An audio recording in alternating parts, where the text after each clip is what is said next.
শীতের সকালের কুয়াশা কেটে মিষ্টি রোদ ঢেলে পড়েছে মানিক মিয়া এভিনিউয়ের লাখো জনতার উপর। দিনটি যেন পরিণত হয়েছে স্মৃতি, ভালোবাসার অশ্রুর নীরব মিছিল। ভোরের আলো কাটার আগেই মানুষ জড়ো হতে শুরু করে, কারো মাথায় টুপি ও পরনে পবিত্র জামা, কারো চোখে জল, আবার কারো কণ্ঠে শুধু একটি নাম, খালেদা জিয়া।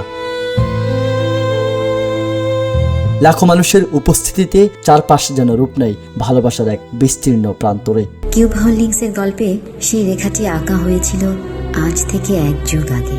নকশাই আমাদের ভাষা। Cube holdings limited.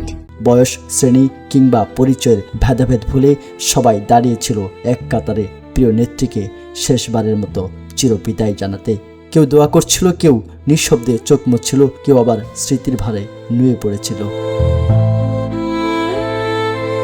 এই বিদায়ের মুহূর্ত যেন ভেসে উঠেছে দীর্ঘ রাজনীতির জীবনের গল্প, সংগ্রাম, সাহস, কারাবাস, অসুস্থতার অবিচল নেতৃত্বের অধ্যায়গুলো।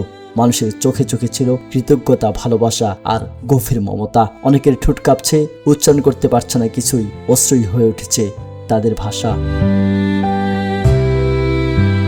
যখন গাড়িবহর ধীরে ধীরে এগিয়ে যেতে শুরু করে, তখন মুহূর্তটি হয়ে ওঠে আরো ভারী। বিদায় জানানো মানুষগুলোর চোখে ছিল না শুধু শূন্যতা, ছিল আশা। এই বিদায় শেষ নয়, এটি এক প্রতীক্ষার নাম, স্লোগান, কান্না আর নীরব অদ্ভুত মিশেলে বাতাস ভারী হয়ে ওঠে। জানাজা নামাজের পূর্বে মাকে শেষ বিদায় জানাতে জনতার মুখোমুখি দাঁড়িয়ে ক্ষমা চেয়ে নেন তারেক রহমান। জানান তার সমস্ত ঋণ পরিশোধ করবেন তিনি। মরহুমা বেগম খালেদা জিয়া জীবিত থাকাকালীন অবস্থায় যদি আপনাদের কারো কাছ থেকে কোনো ঋণ নিয়ে থাকেন, দয়া করে আমার সাথে যোগাযোগ করবেন, আমি সেটি পরিশোধের ব্যবস্থা করব ইনশাআল্লাহ। দলের নেতাকর্মীদের ভালোবাসায় সিক্ত হয়ে বিদায় নেন আপসী নেত্রী বেগম জিয়া। জানাজার পর তাকে নেওয়া হয় চন্দ্রিমা উদ্যানে, চিরনিদ্রায় শায়িত স্বামী জিয়াউর রহমানের পাশে।